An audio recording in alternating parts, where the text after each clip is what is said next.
Hey everybody, this is John Geldart here from Axis Group, and today we have another NPrinting tutorial, this time going over NPrinting apps and NPrinting connections. So we'll go into a short overview of both of these before I switch over to a live demo where we'll go a little bit more in depth and we'll see exactly how to create these two. But the first thing I want to highlight is the NPrinting applications. And the thing to keep in mind here is that NPrinting applications act as a container. That means to say that we have our actual reports as well as our filters and connections that are stored within these applications. And this allows for a more well-organized NPrinting environment.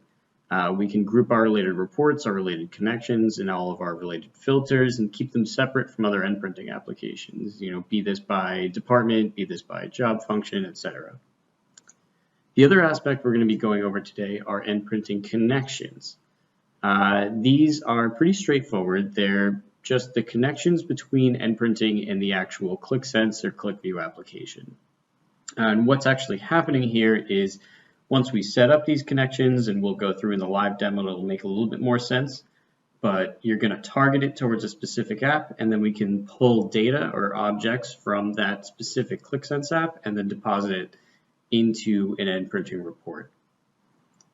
Okay, so jumping right into the live demo here, the first thing we're going to be doing is creating an NPrinting application here. So to get to here, you just need to log into the web console and then go to apps at the top, and then the first line here on the drop down that also says apps, you're just going to click on that and you'll be deposited in the app management screen. So from here you can check off enabled and disabled on applications that exist in your environment.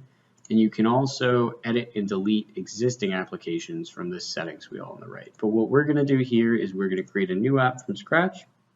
So we're going to hit this green Create App button in the top right. We'll give this a name and a description. And you'll notice that we can actually check enabled and disabled right from this Create App menu here. We're going to leave this enabled and we're going to just hit Create. And there we go. We have our application. Okay, so now that we have our application here and we can see it, what we're going to want to do is we're going to start associating a connection with it. So the first thing we want to do is jump over to this connection screen here, and you'll see it's the same interface as before. We've got this settings wheel where we can delete and we can edit. You'll also notice that we can reload metadata from here. And I'll kind of explain what that means when we go through the creating a new connection here. So we're just going to click on this green, create a new connection. We're going to give this a name and a description as well. And then what we're going to do here is we're going to associate this with an NPrinting application.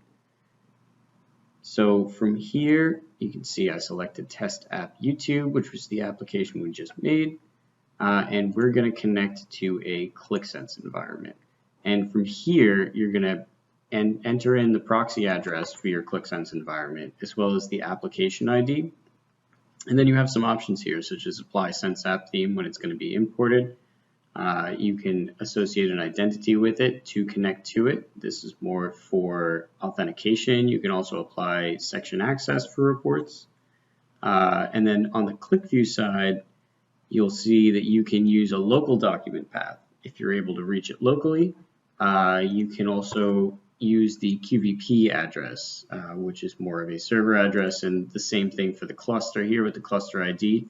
One thing to keep in mind on the ClickView side is if you use a local document path, it's going to open the ClickView application on the NPrinting server in ClickView desktop and then screenshot everything that way, basically.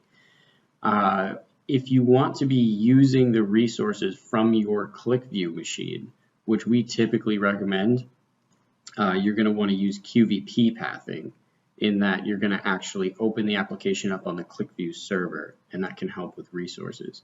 And for authentication stuff, for the ClickView side, you'll see we can do very similarly. We can do document authentication, server authentication, apply section access.